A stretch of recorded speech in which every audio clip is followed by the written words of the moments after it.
Welcome back to 101 Sports Webcast. I'm now joined by Devin Mara to take a deeper look at the Memphis Grizzlies and the Boston Celtics. All right, Devin, let's take a quick look at the tape. The Memphis Grizzlies, despite really struggling to score the ball this season, are still playing really well.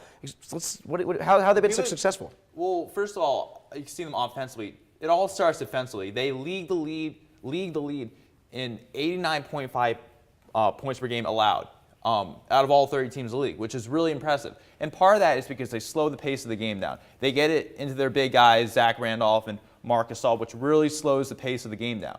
And defensively, they got guards like Mike Conley Jr. and Tony Allen. Tony Allen, the first-team all-defensive player last year. So that they can also get easy buckets in transition. And both those guys are really effective deflecting passes and creating more transition opportunities. Yeah, exactly. So you have great perimeter players, great post players on the defensive side of the ball, where it all starts for the Grizzlies. So they can get a lot of easy buckets that way.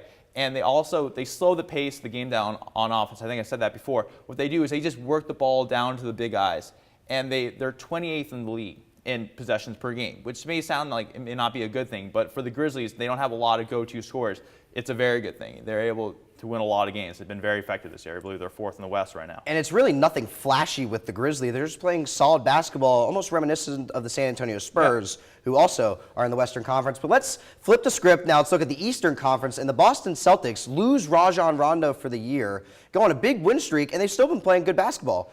Explain it. And I'm not saying at all that the Celtics are better off with Rondo, but they've made some adjustments. They've been playing good. That made a huge difference. The biggest thing is Paul Pierce. You can see him knocking down some big shots.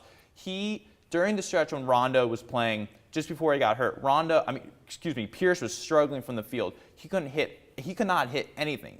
And since Rondo's been out, he's stepped up. Jason Terry's shooting percentage of shots. Pierce has been handling the ball a lot more now that Rondo's It all starts with Pierce, but a lot of the role players like Courtney Lee, Jason Terry have really stepped up their game. They've had to step up. Yeah. Especially when Leandro Barbosa went down for the year. And Jared Solinger. So you can just see these guys stepping up offensively. And defensively, they've always been a great defensive team. Oh, yeah. And the other thing is they're a veteran-savvy team. You don't know how many more years when you have Doc Rivers leading a veteran-savvy team, you're going to have a good product. You know that they're going to make the playoffs. They're not going to just stumble down the stretch. They got too many veterans on the team. They don't have that many years left in the league.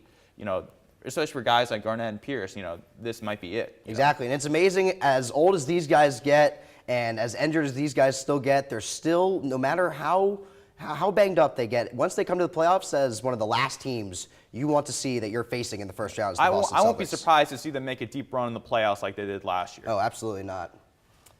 That's all the time we have for this basketball breakdown, but when 101 returns, Steve will be joined by our MLB experts to play a little Take Your Pick. Stay tuned.